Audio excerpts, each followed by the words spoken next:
पिछली क्लास में जो सीखा आजाद हिंद फौज, आजाद हिंद फौज के संबंध में मैंने आप सबको समस्त प्रकार की जानकारी दे दी थी, जिनमें सबने अहम डेट कुछ बताई थी और उन डेट्स को आप याद रखेंगे। जिनमें से मैंने बताया था 2 जनवरी 1942 को क्या हुआ, 13 जून 1943 को नेताजी जाते हैं, और उसके बाद आगे चल करके 23 जून को क्या होता है, और 2 जुलाई 1943 को क्या हुआ, 4 जुलाई 1943 में क्या हुआ, 7 जुलाई 1943 में क्या हुआ, और अंततः 25 अगस्त 1943 को नेताजी पूरी तरह से आजाद हिंद फौज के प्रमुख यानी अध्यक्ष चुन लिए जाते हैं, है ना। और ये जो डेट है, इसी के बीच में ब्रिटेन कूटा भी जाता है, कहाँ पर, सिंगापुर में।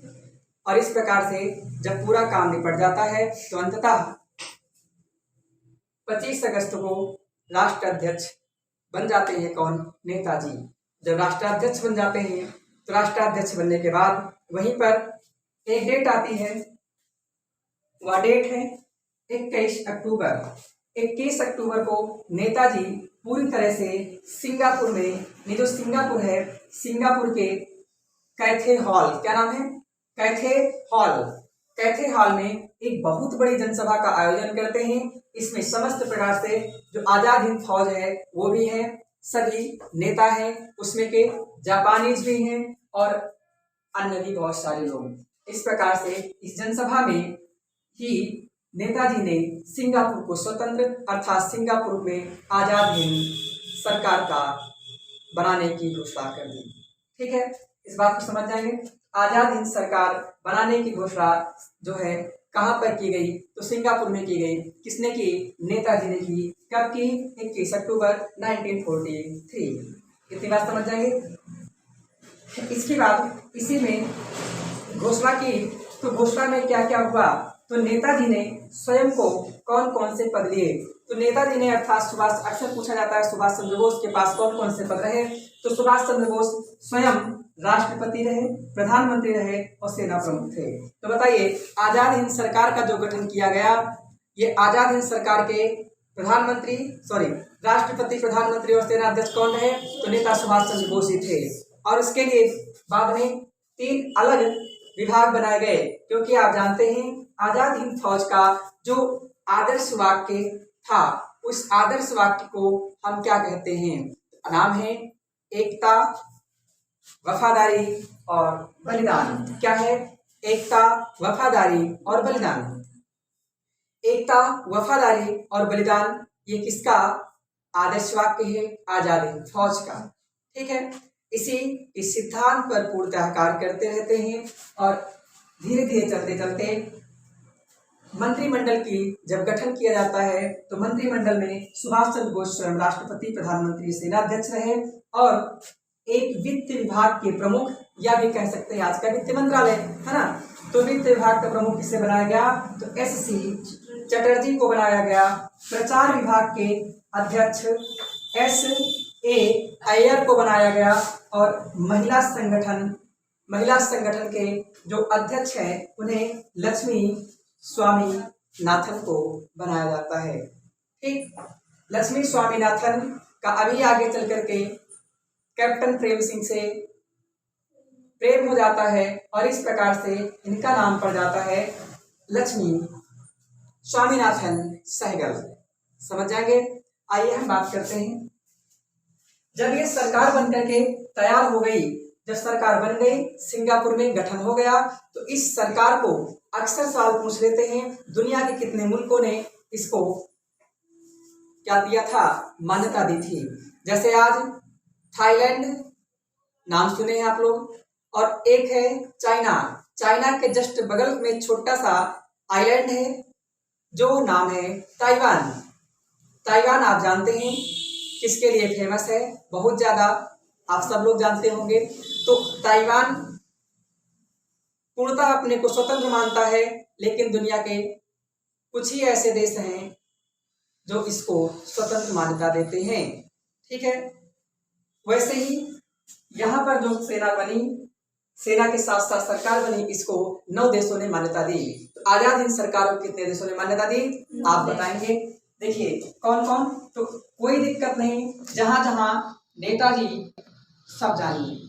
तो पहले जर्मनी गए थे, मुक्ति सेना बनाया तो इसने मान्यता दी। जापान के प्रिगोजिन ने दी, इटली के मुसोलिनी ने दी, हमारा पड़ोसी चाइना ने दी, ठीक है। और कोरिया कोरिया ने दी, फिलीपींस ने दी, मान्यता दी। और मांचुको वर्तमान के आयरलैंड के समीपस्थ एक क्षेत्र है जो वर्तमान के आयरलैंड में, ठीक है।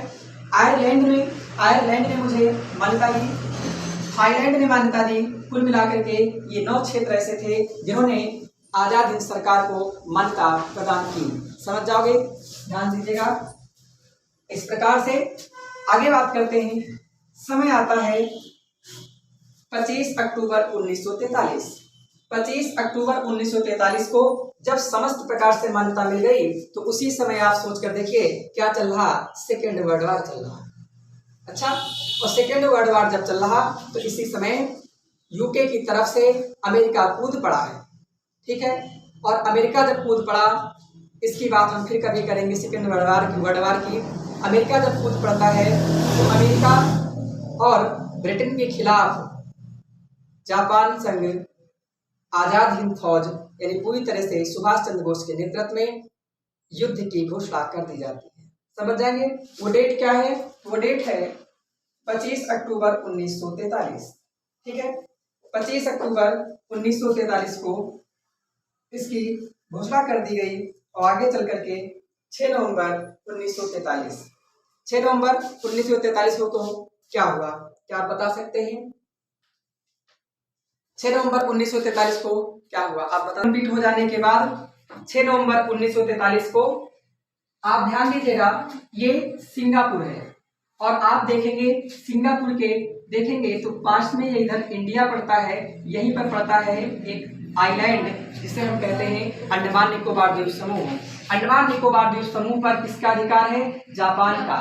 और जापान ने वहाँ के जो हिरोहितो ने नेताजी को अर्थात आजाद हिंद फौज यानी सुभाष चंद्र बोस जी को क्या कर दिया? अंडमान निकोबार द्वीप समूह गिफ्ट में कर दिया। क्या दिया? अंडमान निकोबार द्वीप समूह गिफ्ट में दे दिया। और वह डेट क्या है ध्यान रखेंगे, 6 नवंबर 1943। 6 नवंबर 1943। इस प्रकार से 6 नवंबर 1943 को अंडमान दिवस मनाया जाता है, आप जानते हैं, ठीक है, यानी इस डेट को, ठीक है। तो 6 नवंबर 1943 को क्या हुआ? नेताजी को अंडमान निकोबार आइलैंड मिल गया। और इस प्रकार से जो अंडमान नाम है अंडमान एंड निकोबार, अंडमान को सुभाष चंद्र बोस ने शहीद द्वीप का दर्जा दिया और निकोबार आइलैंड को स्वराज द्वीप का दर्जा दिया। क्या दिया? यानी अंडमान को नेताजी ने शहीद द्वीप कहा और निकोबार को इन्होंने क्या कहा? स्वराज द्वीप कहा, जो क्रमशः बाद में हैवलॉक, अंग्रेजों के द्वारा हैवलॉक और नील आइलैंड के नाम से जाना जाता है, जिसे वर्तमान सरकार ने फिर से इसको बदलकर शहीद और स्वराज द्वीप कर दिया है। समझ जाओगे। अब आइए हम बात करते हैं, जो सेना है युद्ध लड़ने के लिए जो सेना है इसको कई कमान यानी कई ब्रिगेड और कई डिवीजन में विभाजित किया गया था। और उन डिवीजन और कमान के अध्यक्ष पूछे जाते हैं। इन्हें कौन कौन प्रमुख थे, इन्हीं की हम बात करते हैं बहुत ही रोचक तथ्यों के साथ, ठीक है। चलिए कंप्लीट करते हैं। ध्यान दें, जैसे कि जो हमारी आज़ाद हिंद फौज के बाद जो आज़ादी सरकार बनी, इसके बाद जो आज़ाद हिंद फौज है इसको 2 भागों में डिवाइड कर दिया गया। क्योंकि हमने सीखा कि जब ब्रिटेन के और यूएस के खिलाफ हमने युद्ध की घोषणा कर दी है तो उसके बाद क्या होगा, जो आईएनए है, आईएनए इसको कई भागों में बांट दिया गया। तो आईएनए को कई भागों में बांटा गया, तो पहले तो इसको हम डिवीजन कहते हैं। और डिवीजन ये 2 डिवीजनों में बांटा गया। कितने? 2 डिवीजन। एक है डिवीजन फर्स्ट, और डिवीजन फर्स्ट जो है, डिवीजन फर्स्ट में देश के जो महत्वपूर्ण नाम हैं, इन्हीं नामों के नाम पर, लोगों के नाम पर इनके डिवीजन के नाम रखे गए, जिनमें से एक डिवीजन का नाम रखा गया जिसका नाम है सुभाष ब्रिगेड। क्या नाम है? सुभाष ब्रिगेड। क्या नाम? सुभाष ब्रिगेड, इनके इस कमांडरों के अध्यक्ष आते हैं। अच्छा, तो आईएमपी सवाल है, आप आरओ यारो और पीसीएस के लिए ये 4 नाम मिलान करने के लिए बड़े इंपॉर्टेंट, ध्यान दे रहे हो। अच्छा, बढ़िया सवाल। तो सुभाष ब्रिगेड के अध्यक्ष कौन? तो भैया शाहनवाज खान। कौन? तो सुभाष में भी शाह है, शाहनवाज में भी शाह है, तो सुभाष ब्रिगेड के अध्यक्ष कौन थे? सेनाध्यक्ष शाहनवाज खान। अच्छा, दूसरा है गांधी ब्रिगेड। गांधी ब्रिगेड के जो अध्यक्ष हैं, सेनाध्यक्ष, उनका नाम है इनायत खान। क्या नाम है? इनायत खान। आजाद ब्रिगेड के नाम पर जो बनाई गई, यानी आजाद हिंद के नाम पर आजाद ब्रिगेड, तो आजाद ब्रिगेड जो है ये गुलजारा सिंह है इसके सेनाध्यक्ष। क्या नाम है? गुलजारा सिंह। ठीक है, आजाद ब्रिगेड के अध्यक्ष कौन बनते हैं? गुलजारा सिंह। याद रखना, आजाद सिंह। ठीक है, नेहरू ब्रिगेड। नेहरू की प्रवृत्ति दयालुता की थी, इस प्रकार से याद रखेंगे। नेहरू ब्रिगेड के अध्यक्ष कौन थे? दयाल सिंह ढिल्लो थे। कौन थे? दयाल सिंह ढिल्लो। क्योंकि नेहरू को जानते रहिएगा, दयालुता पूर्वक काम करते थे और ढील ढाल काम करते थे, है ना। कई कश्मीरों को हम यूएन के माध्यम से सुलझाएंगे, अब तक का सुलझता है। ठीक है, तो आप जानिएगा, उन्होंने बताया सुलझाएंगे, लेकिन ये अभी तक सुलझ रहा है। ठीक है, तो नेहरू जो ब्रिगेड थी, इसके सेनाध्यक्ष कौन बनाए गए? दयाल सिंह ढिल्लो। कौन बनाए गए? दयाल सिंह ढिल्लो। उम्मीद करते हैं इतनी बात आपको समझ में आई होगी। आइए, जो दूसरी डिवीजन बनी, दूसरी डिवीजन के जो ब्रिगेड थे, इनको 2 ब्रिगेडों में बांटा गया। एक ब्रिगेड के जो अध्यक्ष हैं उनको बनाया गया कैप्टन प्रेम सहगल को। किसको? कैप्टन प्रेम सहगल को। ठीक है, इनकी ब्रिगेड को इन्फेंट्री कहा गया। क्या कहा गया? इन्फेंट्री। यानी जो कैप्टन प्रेम सिंह सहगल के नेतृत्व में इन ब्रिटिश ब्रिगेड को इन्फेंट्री कहा गया। और एक नाम है जो महिला मंडल की अध्यक्ष बनी थी, अभी इसके जस्ट पहले हमने सरकार में देखा, उनका नाम था लक्ष्मी स्वामीनाथन। क्या नाम था? लक्ष्मी स्वामीनाथन। इनकी ब्रिगेड का नाम होता है रानी झांसी ब्रिगेड। तो रानी झांसी ब्रिगेड के अध्यक्ष कौन हैं? तो याद रखेंगे, लक्ष्मी स्वामीनाथन ये अध्यक्ष बनती हैं। इस प्रकार से झांसी में जो रानी थी उनका नाम लक्ष्मीबाई था। इस प्रकार से इसे हम रानी लक्ष्मीबाई ब्रिगेड के नाम से भी जानते हैं, या लक्ष्मीबाई ब्रिगेड के नाम से भी जानते हैं। इसके अध्यक्ष लक्ष्मी स्वामीनाथन। समझ जाओगे, ये एक ही डिवीजन के 2 व्यक्ति हैं। इस प्रकार से कैप्टन प्रेम सिंह सहगल और लक्ष्मी स्वामीनाथन, इन दोनों लोगों के मध्य में आपस में क्या हो जाता है? कनेक्शन हो जाता है। तो उसके बाद ये इनका जो सरनेम है उठ करके ये लग जाता है लक्ष्मी स्वामीनाथन के साथ। इस प्रकार से दोनों लोगों के बीच में जब प्रेम हो जाता है तो इनमें क्या? आपस में शादी हो जाती है। क्या होती है? विवाह हो जाती है। और विवाह के पश्चात ये जो लक्ष्मी स्वामीनाथन है, अब यही लक्ष्मी स्वामीनाथन सहगल कहलाई। उम्मीद करते हैं कितनी बात समझ में आई होगी। हो गया, आगे ध्यान देते हैं। अभी हमने देखा कि जो जापान है, जापान ने 6 नवंबर 1943 को नेताजी को यानी सुभाष चंद्र बोस जी को अंडमान निकोबार आइलैंड क्या कर दिया? गिफ्ट कर दिया। इस प्रकार से 6 नवंबर को गिफ्ट हुआ। 8 नवंबर 1943 को नेताजी ने अंडमान, इसका अंडमान और निकोबार, अंडमान आइलैंड का नाम रखा शहीद द्वीप। क्या रखा? शहीद द्वीप। इसे ध्यान रखेंगे। और निकोबार का नाम रखा स्वराज द्वीप। क्या नाम रखा? स्वराज द्वीप, जो बाद में क्रमशः हैवलॉक और नील द्वीप कर दिया जाता है ब्रिटिश सरकार के द्वारा, लेकिन इसे वर्तमान सरकार द्वारा इसे पुनः शहीद द्वीप और स्वराज द्वीप कर दिया गया है। इस बात को समझ जाएंगे। ठीक है, ये काम संपन्न हुआ।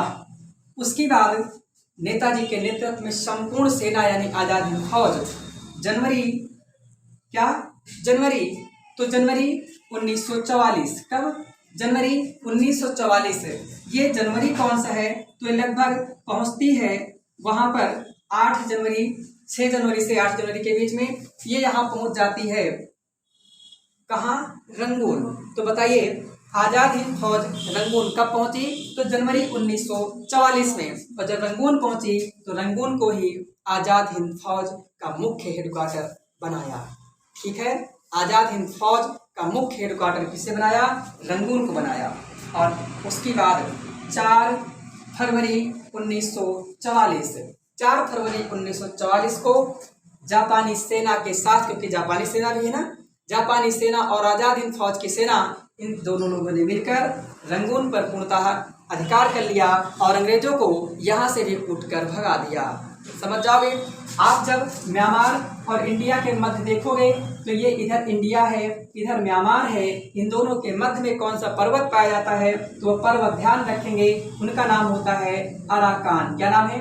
अराकान योमा पर्वत। कौन? अराकान योमा पर्वत। ठीक है, इस प्रकार से 4 फरवरी 1944 को रंगून से भगा दिया। तभी सुभाष चंद्र बोस जी ने संपूर्ण आज़ाद हिंद फौज को मोटिवेटेड करते हुए कुछ पंक्तियां कही थी, उनको हम आगे देखेंगे। और इस प्रकार से जो यहाँ की सेना है, इनको मोटिवेटेड, बढ़िया सा मोटिवेटेड किया। कहा कि अभी तक तो हम जो भी किए विदेशी धरती पे किए, लेकिन अब हमारा मुकाबला अपनी मातृभूमि के लिए है, क्योंकि इनका पहले से ही यही उद्देश्य था, तुम मुझे खून दो मैं तुम्हें आज़ादी दूंगा। ये माता स्वतंत्रता की क्या है? पुकार है। समझ पा रहे ना? ये कहा था। और आज़ाद हिंद फौज का मोटो यानी ध्येय वाक्य ही यही है। समझ जाओगे। आगे हम बात करेंगे अगली क्लास में। तब तक के लिए जय हिंद।